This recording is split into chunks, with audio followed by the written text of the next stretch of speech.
నెలకు 2 లక్షలు అది ఫేక్. అది 8 గంటలు డ్యూటీ చేయాలి, 18 గంటలు డ్యూటీ చేయాలి. టార్గెట్ కోసం 14-15 గంటలు ఇస్తాం. వెనక కూర్చొని అతను జాయిజ్ ఎంత వస్తుంది? నెలకు 1 లక్ష.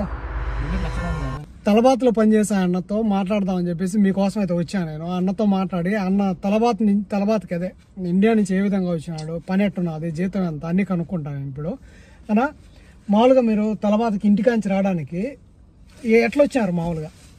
ఎలా అంటే ఇప్పుడు మా ఫ్రెండ్ ద్వారా ఏజెంట్ నంబర్ ఇచ్చాడు, ఏజెంట్ ని కన్సల్ట్ చేసి తర్వాత డ్రైవింగ్ లైసెన్స్ అవన్నీ ఉన్నాయని అడిగాడు. మన ఇంటికా డ్రైవింగ్ లైసెన్స్ కంపల్సరీ అది ఉండాలి, ఎందుకంటే ఇక్కడ ఎంబీసీలో చెక్ చేస్తారు కాబట్టి. ఓకే, అన్ని ప్రాసెస్ ఓకే అయిన తర్వాత వీసా అప్లై చేశాడు. వీసా అప్లై చేసిన తర్వాత మనకి 2 లక్షలు ఖర్చు అయింది.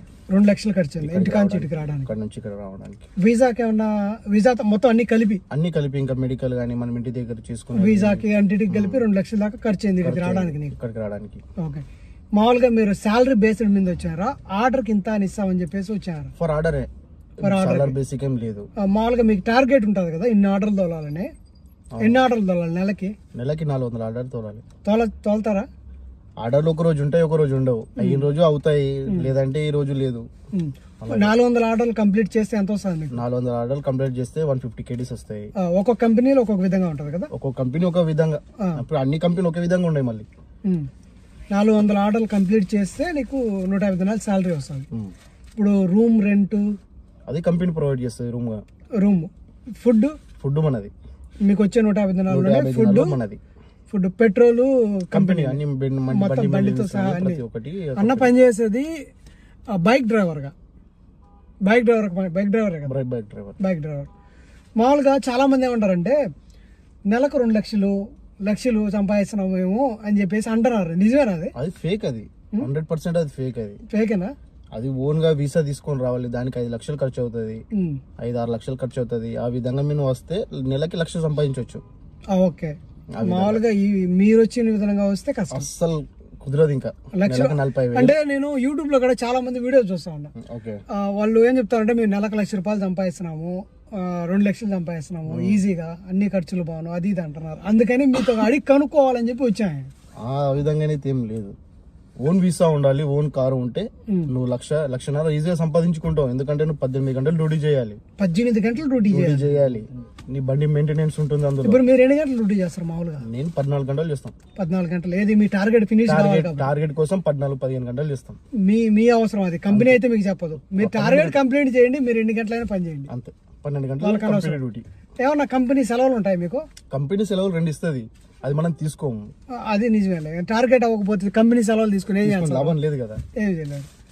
ఏనా తలబాతబా వెనక కూర్చొని అతను జాహెజ్ సేమ్ సిచ్యువేషన్ అంతేనా? నీ సిచ్యువేషన్ అంతేనా లేకపోతే వేరేగా ఉంటుంది? బాగుంటది, మాకు పర్లేదు చేసుకోవచ్చు. ఎంత వస్తుంది? నెలకు 1 లక్ష. నెలకు 1 లక్ష అని కాదు, అని మనం ఎంత చేస్తాం వస్తుంది. లేదా మామూలుగా నెలకు 1 లక్ష వస్తుందా? లేదు, నెలకు 1 లక్ష వస్తుందనే వీడియో చూసినప్పుడల్లా నాకు ఏడో కాలుతా ఉంటుంది మామూలుగా అయితే. అందుకనే అన్నగారు వీళ్ళందరినీ అడుగుతారు, ఎందుకంటే వీళ్ళు కష్టపడే వాళ్ళకి నిజం చెప్తారబ్బా. ఎందుకంటే వాళ్ళకి తెలుసు కాబట్టి ఎంత కష్టపడుతున్నాము, ఎంత డబ్బులు వస్తున్నది, ఎంత ఖర్చు అవుతున్నది. నా బయట నార్మల్గా మీరు పని చేస్తూ ఉంటారు కదా, 10-14 గంటలు పని చేస్తూ ఉంటారు, హోటల్లో తింటూ ఉంటారు. నార్మల్గా ఎంత ఖర్చు వస్తుంది మీకు? హోటల్లో తినడం అంటే చాలా కష్టం, ఫుడ్ చేసుకుని తినాల్సింది. మామూలుగా నార్మల్ ఖర్చు కేడీ అయితే ఈజీగా అయిపోద్ది. 1 దినార్ అయితే నెలకు 30 కేడీలు. నెలకు 30 దినాలు బయట ఖర్చు ఉంటుంది, బాగా గుర్తుపెట్టుకోండి. ఇవన్నీ పాను మీకు ఎంత మిగులుతుంది నెలకన్నా? నెలకి ఒక 25,000-30,000 మిగులుతుంది. మరి 1 లక్ష రూపాయలు సంపాదించాలి అంటే చెప్తారు. అదే తెలియదు ఎలా సంపాదిస్తున్నారు అన్నది. అలాంటి ట్రిక్స్ మాకిస్తే మేము కూడా సంపాదిస్తాం కదా. అంటే మామూలుగా ఇప్పుడు ఏరో వాళ్ళు చెప్పేవాళ్ళు 1 లక్ష రూపాయలు సంపాదించారు, మీరేమో అన్న 30,000 నుంచి 25,000 లోపల, అంతకు మించి ఎక్కువ సంపాదించలేమన్నా, ఈ విధంగా వస్తాయని చెప్తాను కదా. మామూలుగా నేను అనేది ఏంటంటే మీకు టైమింగ్ లేదు. టైమింగ్స్ కంపెనీ ఇస్తుంది, ఆ టైమింగ్స్ మీరు చేసుకోవాలి. కానీ మీ టార్గెట్ కంప్లీట్ కావాలంటే మీరు ఇంకా 2 సేపు నిలబడి చేసుకోవాలి. టార్గెట్ కంటే ఎక్కువ చేస్తే ఎక్కువ డబ్బులు వస్తాయి. ఇది ఇంకోటి ఉంది కదా, ఆర్డర్కి 1 దినార్ ఇస్తారు, అది ఏ ఊరికి? అది ఓన్ ఉండాలి, ఓన్ బండి ఉండి ఓన్ లైసెన్స్ ఉంటే వాళ్ళకి వీసా ఉండాలి, వాళ్ళకి కేడీ వస్తుంది. 1 దినార్ ఇస్తారు ఆర్డర్. అందులోనే నీ పెట్రోల్, బండి మెయింటెనెన్స్, నీ ఖర్చులు, నీ తిండి అన్ని అందులో. కంపెనీ ఏమి ఇది కదా, కంపెనీ ఏమి ఇవ్వదు.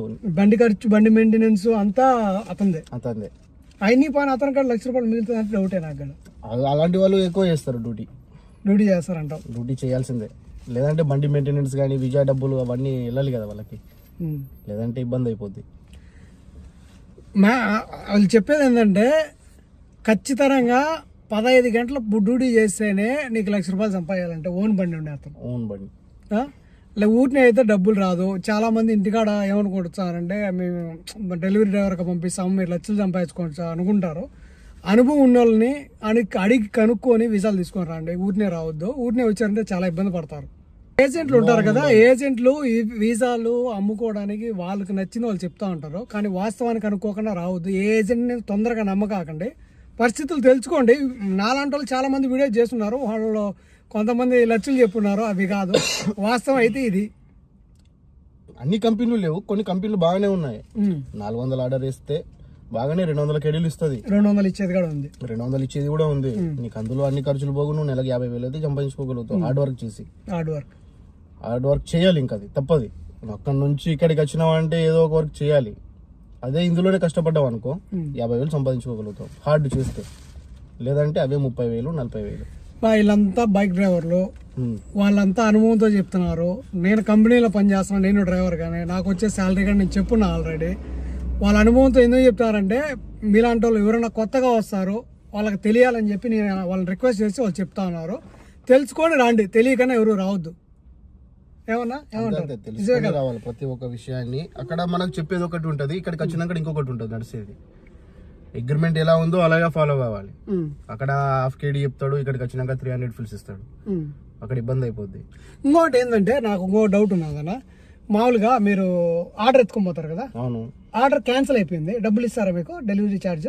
అది క్యాష్ ఆన్ డెలివరీ. ఇప్పుడు కస్టమర్ దగ్గర పేమెంట్ తీసుకునేది ఉంటే అది కంపెనీకి రిటర్న్ ఇచ్చేయాలి, రెస్టారెంట్ కి. ఓకేనా? లేదు వాడు కాల్ చేసి ఓకే పర్వాలేదు ఇవ్వకు నువ్వు తినేసేయాలంటే మనం తీసుకోవాలి, మనం ఇన్ఫర్మేషన్ ఇవ్వాలి. ఓకే, ఆర్డర్ క్యాన్సిల్ అయిపోయింది, మీకు పోయిన దానికి వచ్చిన డబ్బులు రాదు, గుర్తుపెట్టుకోండి. ఉంటాయి అలాంటి డబ్బులు రావు మనకి. మీకు క్యాన్సిల్ అయిపోయినా వస్తాయి, యాడ్ అవుతుంది, జాయిజ్ లో యాడ్ అవుద్ది, తలాబాద్ లో యాడ్ కాదు. కాకపోతే వచ్చేటోళ్ళు మాక్సిమం కార్ మీనే రావడానికి ట్రై చేయండి. డెలివరీ ఇన్ని అటు నుంచి డెలివరీ బైక్ ద్వారా చేయడం ఈజీనా? ఇది కువైట్ లో బైక్ ద్వారా చేయడం ఈజీయే, కానీ రిస్క్ ఎక్కువ. ఎంత ఈజీ ఉందో అంత రిస్క్ ఉంది. వచ్చే వాళ్ళకి ఏం చెప్పగలుగుతారు మీరు? మామూలుగా బైక్ మీద రమ్మంటారా లేకపోతే బైక్ మీద అంటే 99% వద్దని చెప్తాను. బైక్ డ్రైవర్ గా రావద్దయ్యా, కార్ డ్రైవర్ గా రాండి. ఇక్కడ వీళ్ళు తోలే బండ్లు నేను నా కళ్ళతో చాలా యాక్సిడెంట్లు చూసిన, చాలా మంది చనిపోవడం చూసిన. అవన్నీ వీడియో తీసి యూట్యూబ్ లో పెట్టలేము, ఎందుకంటే ఇది గైడ్ లైన్స్ సంబంధించి అది ఇది వస్తా అనమాట, అందుకనే పెట్టడం. నేను రీసెంట్ గా 2 రోజుల ముందు కూడా ఒక యాక్సిడెంట్ చూసిన. అవును, ఇక్కడ జరిగింది, డెలివరీ అవుతుంది జరిగింది. కువైట్కి రావాలంటే వేజెంట్ నమ్ముకొని అయితే రావద్దు. మీకు తెలిసిన వాళ్ళు ఎవరన్నా ఉంటే అరే ఈ జాబ్ మంచిది అనుకుంటే దాని పరంగా రండి, అంతేగాని ఒక ఏజెంట్ నమ్ముకొని అన్నకైతే ఆర్డర్ పడింది రావద్దు. మీ ఫ్రెండ్స్ ఎవరన్నా ఉంటే వాళ్ళు నమ్ముకొని రండి.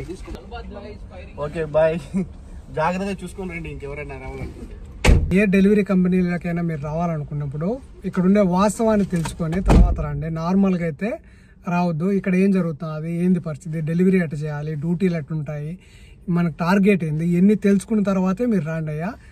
తొందరపడి రావద్దు. అన్ని కంపెనీలు ఓకే, కానీ కంపెనీలు వాస్తవానికి అన్నీ చెప్తాయి, కానీ మనకి ఏజెంట్ అన్నీ చెప్పరనమాట. ఏజెంట్లు నమ్ముకొని రావద్దు. మీరు ఏదైనా ఒక కంపెనీ గురించి వస్తున్నారు కంపెనీలకి, ఆ కంపెనీ గురించి పూర్తిగా తెలుసుకొని పని ఎట్లుంటుంది, ఏంది పరిస్థితి అని తెలుసుకోరండి. ఏజెంట్ చెప్పేది నమ్మి రావద్దు ఎప్పుడు.